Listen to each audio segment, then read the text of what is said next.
लो भाई, हरियाणा मुख्यमंत्री जी की बड़ी घोषणा। भाई, इस महीने से सभी बीपीएल परिवारों को मिलेगा लाखों का लाभ। मुख्यमंत्री जी ने सदन में दी बड़ी जानकारी।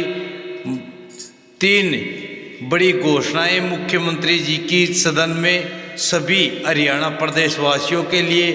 तो सारे बहन और भाइयों ने, काके ताऊ ताइया ने, मर्द वीर और लुगैया ने आपके अपने राजकीय हाथ जोड़कर राम राम। साथियों, जान लो मुख्यमंत्री जी की घोषणाएं जो कि इस प्रकार से हैं। माननीय अध्यक्ष जी, इस महान सदन के माध्यम से मैं हरियाणा प्रदेश के लोगों को शहरी परिवहन के इतिहास में एक महत्वपूर्ण और दूरदर्शी निर्णय की मैं जानकारी आज इस महान सदन के माध्यम से देना चाहता हूं। माननीय अध्यक्ष जी, 24 फरवरी कल हमारी एक बैठक आयोजित हुई थी, जिस बैठक में हमने ये निर्णय किया है कि गुरुग्राम से फरीदाबाद और नोएडा, ग्रेटर नोएडा तक नमो भारत RRTS सह मेट्रो कॉरिडोर के लिए अंतिम अलाइनमेंट को स्वीकृति दी गई है। माननीय अध्यक्ष जी, इसकी DPR का अंतिम रूप देने के लिए भारत सरकार की एजेंसी NCRTC को निर्देशित किए गए हैं। माननीय अध्यक्ष जी, यह परियोजना देश के यशस्वी प्रधानमंत्री जिनका एक विजन है कि हर देश के नागरिक के जीवन को सरल और सुगम करना और उसको सुविधाएं पहुंचाना, भारत को विकसित राष्ट्र की तरफ गति से ले जाना, ये आदरणीय प्रधानमंत्री जी का विजन है। और उसी विजन के तहत माननीय अध्यक्ष जी, नमो भारत जो एक विजन है, उसके तहत ये परियोजना आगे बढ़ रही है। माननीय अध्यक्ष जी, इसका उद्देश्य देश के प्रमुख आर्थिक केंद्रों को तेज, सुरक्षित और आधुनिक सार्वजनिक परिवहन से जोड़ना है, ताकि मैंने जो कहा है कि लोगों के जीवन को सरल और सुगम करना, ये आदरणीय प्रधानमंत्री नरेंद्र मोदी जी का विजन है। माननीय अध्यक्ष जी, यह कॉरिडोर लगभग ये 64 किलोमीटर लंबा होगा। ये गुरुग्राम से शुरू होगा, फरीदाबाद, नोएडा और ग्रेटर नोएडा, और इसका 52 किलोमीटर भाग हरियाणा में होगा। माननीय अध्यक्ष जी, यह NCR क्षेत्र के भीतर गुरुग्राम इफ्को चौक से शुरू होगा, फरीदाबाद और नोएडा जैसे बड़े आर्थिक केंद्रों को यह जोड़ने का काम करेगा, जिसमें लाखों की संख्या में लोग अपना रोजगार करने के लिए हर रोज आते हैं। माननीय अध्यक्ष जी, उनको एक बहुत अच्छी ये ट्रांसपोर्ट की सुविधा ये मिलेगी, उनके जीवन को एक बदलाव का ये बड़ा आर्थिक केंद्रों से जोड़ने का, और यहाँ की आर्थिक, माननीय अध्यक्ष जी, सामाजिक प्रगति को बढ़ावा मिलेगा इस कॉरिडोर से। जैसा मैंने बताया है माननीय अध्यक्ष जी, ये इफ्को चौक से ग्वाल पहाड़ी जो 14.5 किलोमीटर का इंटीग्रेटेड जो RRTS और मेट्रो सेक्शन ये तय किया गया है। और माननीय अध्यक्ष जी, इसमें सेक्टर 29 और millennium city centre, sector 52, Wazirabad और सेक्टर 57 तथा सेक्टर 58-61 जैसे महत्वपूर्ण स्टेशन वो शामिल होंगे। यह माननीय अध्यक्ष जी, दिल्ली की जो मेट्रो है उसकी yellow line, Gurugram metro corridor और रैपिड मेट्रो से जुड़कर माननीय अध्यक्ष जी, यात्रियों को मल्टी मॉडल कनेक्टिविटी ये प्रदान करेगी। माननीय अध्यक्ष जी, और इसी प्रकार ये फरीदाबाद क्षेत्र में सैनिक कॉलोनी से बादशाहपुर तक लगभग ये 16 किलोमीटर का इंटीग्रेटेड ये सेक्शन स्वीकृत किया गया है। माननीय अध्यक्ष जी, इसमें NIT क्षेत्र हो चाहे बाटा चौक हो, सेक्टर 12 से 15 तथा नए फरीदाबाद के प्रमुख हिस्से शामिल होंगे। माननीय अध्यक्ष जी, यह दिल्ली मेट्रो की वायलेंट लाइन से जुड़कर क्षेत्रीय संपर्क को और मजबूत करेगा तथा औद्योगिक और आवासीय विकास को एक नई गति देने का काम ये कॉरिडोर करेगा। माननीय अध्यक्ष जी, यह परियोजना हरियाणा के लिए निवेश, रोजगार और संतुलित शहरी विकास के नए अवसर ये लेकर के आएगी।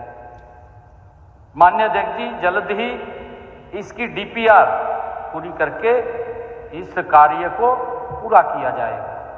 माननीय अध्यक्ष जी, हमारी डबल इंजन की सरकार आदरणीय नरेंद्र मोदी जी के जो नेतृत्व में नॉन स्टॉप देश को आगे बढ़ाने का काम कर रही है और प्रधानमंत्री जी का जो संकल्प है 2047 तक ये विकसित राष्ट्र बनाने का, और उस विकसित राष्ट्र के अंदर हमारी ये डबल इंजन की सरकार माननीय अध्यक्ष जी इस परियोजना को समयबद्ध तरीके से आगे बढ़ाने की हमारी सरकार प्रतिबद्ध है। अपने क्षेत्र के हरियाणा प्रदेश छछरौली, जो प्रताप नगर के नाम से भी जिसको जानते हैं,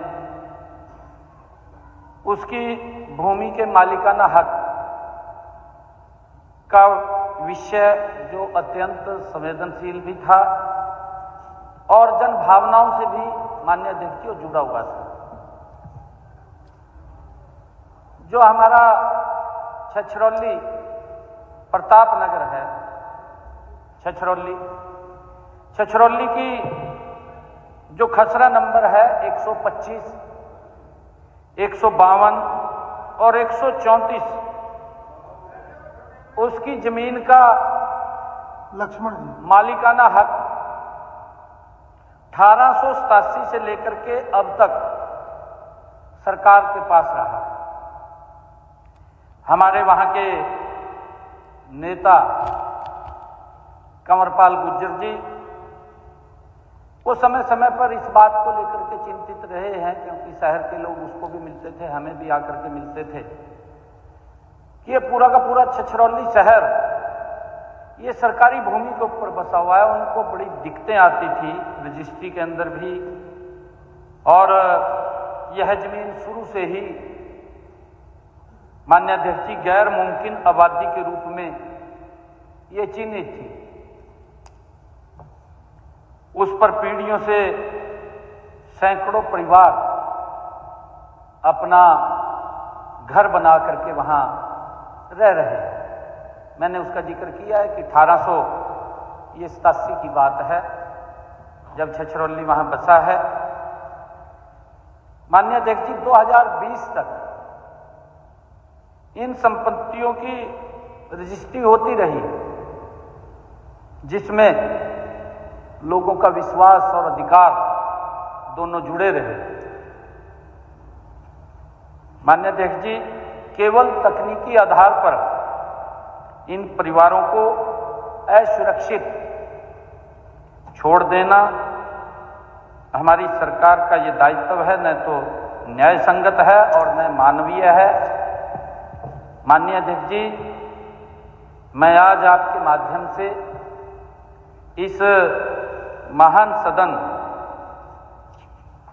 को छछरौली गांव की जो भूमि है, इतने पुराने कब्जे को देखते हुए सैकड़ों वर्षों से वो उस पर बसे हुए हैं,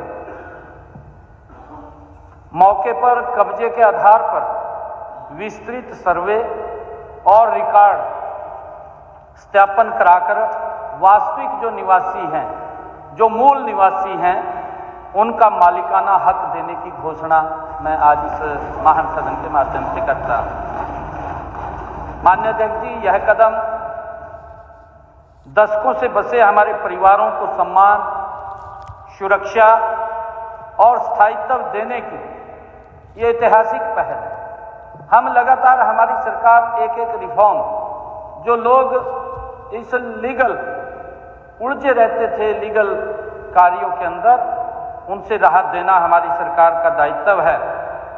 माननीय अध्यक्ष जी, हमारी सरकार छछरौली के हर पात्र नागरिक के साथ मजबूती से खड़ी है।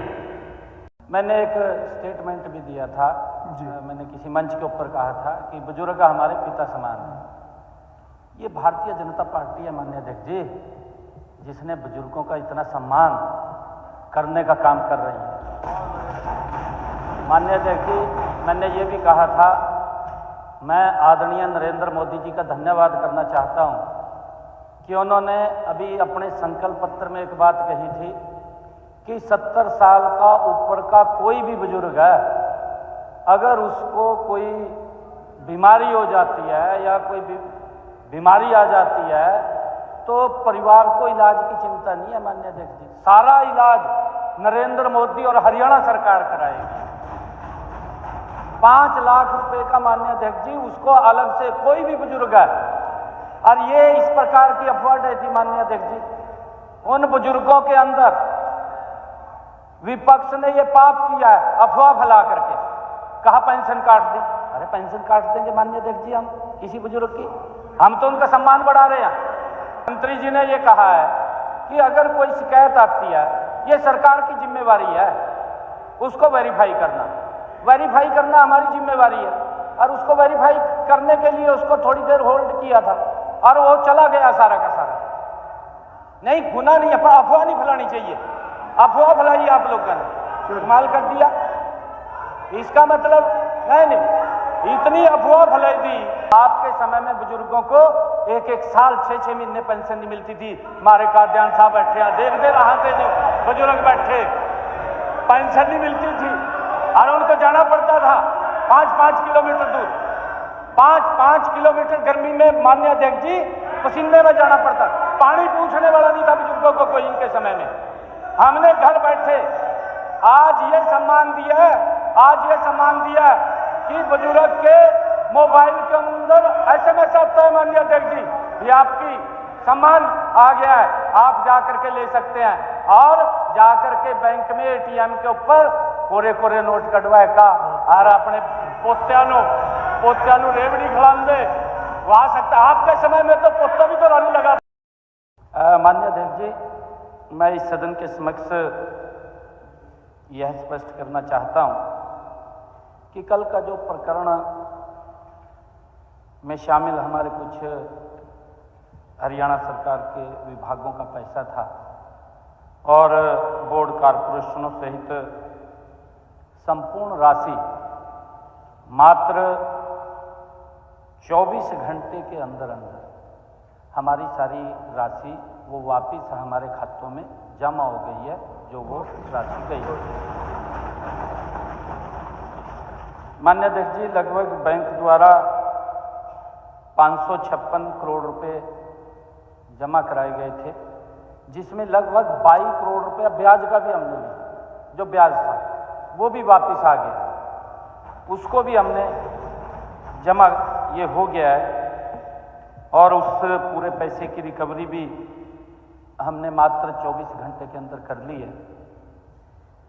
बैंक ने यह भी माननीय अध्यक्ष जी अवगत कराया है कि यह प्रकरण मुख्य रूप से बैंक की एक ही शाखा चंडीगढ़, क्योंकि बैंक से भी पूछा गया है, बैंक की एक शाखा चंडीगढ़ के 4-5 मिडिल और लोअर क्लास के कर्मचारी थे, जिन्होंने मिली भगत करके इस बात को अंजाम दिया। सरकार बैंक के साथ मिलकर के माननीय अध्यक्ष जी यह सुनिश्चित करेगी कि इस प्रकरण में शामिल रहने वाले बैंक कर्मी या कोई निजी व्यक्ति या कोई सरकारी कर्मचारी भी है। मैंने कल भी कहा था माननीय अध्यक्ष जी, इसी सदन के अंदर मैंने कहा था कि अगर कोई सरकारी अधिकारी भी होगा या कर्मचारी होगा, उसके खिलाफ सख्त कार्रवाई करेंगे। मैं आज उस बात को रिपीट कर रहा हूं। इस मामले में स्लिप किसी भी व्यक्ति को कोई बख्शने का सवाल नहीं है माननीय अध्यक्ष जी, क्योंकि आज देश के अंदर नरेंद्र मोदी जी जैसा मजबूत चौकीदार यही तो सुरक्षा कर रहा है भी सरकार के पैसे की तरफ कोई देख भी ना सके, कोई झांक भी ना सके। ये हरियाणा प्रदेश के 2 करोड़ 80 लाख लोगों की मेहनत का पैसा है, उनके वेलफेयर पे खर्च होगा। उसकी तरफ कोई गलत आंख से कैसे देख सकता है?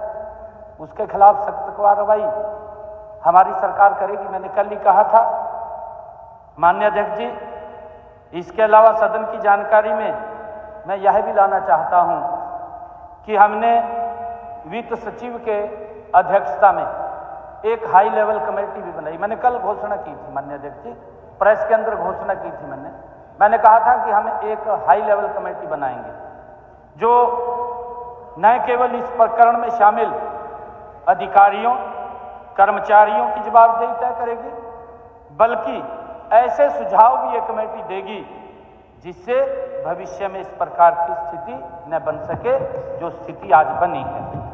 माननीय अध्यक्ष महोदय, मैं बताना चाहता हूं, कांग्रेस के साथियों को शायद यह समझने में कठिनाई भी हो रही होगी कि अब हरियाणा में शासन की कार्यप्रणाली बदल चुकी है, क्योंकि कल और आज भी मैं देख रहा था, मैंने तभी ये कहा है कि बड़े बड़े बैनर्स लेकर के सड़कों पे घूमते हुए नजर आ रहे थे, भी बड़ा घोटाला हो गया, बहुत ज़्यादा भ्रष्टाचार हो गया। परंतु माननीय अध्यक्ष जी, ये नरेंद्र मोदी जी के नेतृत्व में ये डबल इंजन की सरकार जो एक एक पाई का हिसाब भी रखती है, उसके ऊपर ध्यान भी रखती है कि कोई उसको गलत खर्च ना करे। माननीय अध्यक्ष जी, हमारे विपक्षी साथियों को शायद इस बारे में जानकारी नहीं है कि अब हरियाणा की शासन प्रणाली भी वो पूरी रूप से बदल चुकी है। वह दौर अब नहीं रहा जब घोटालों को भी दबा दिया जाता था, जो घोटाले की फाइल होती थी उसको भी दबा दिया जाता था। अब वो दौर नहीं रहा, माननीय अध्यक्ष जी। नहीं तो घोटाले की फाइल को दबा दिया जाता था, मेरे पास कई फाइलों को दबा दिया जाता था, जिम्मेदारी तय नहीं होती थी माननीय अध्यक्ष जी, किसी की जिम्मेदारी तय नहीं होती थी, ये हालात थे। माननीय अध्यक्ष जी, नरेंद्र मोदी जी के कुशल नेतृत्व में भारतीय जनता पार्टी की सरकार जीरो टॉलरेंस और टू करप्शन की नीति पर मजबूती से काम कर रही है। मैं ये हाउस को जानकारी देना चाहता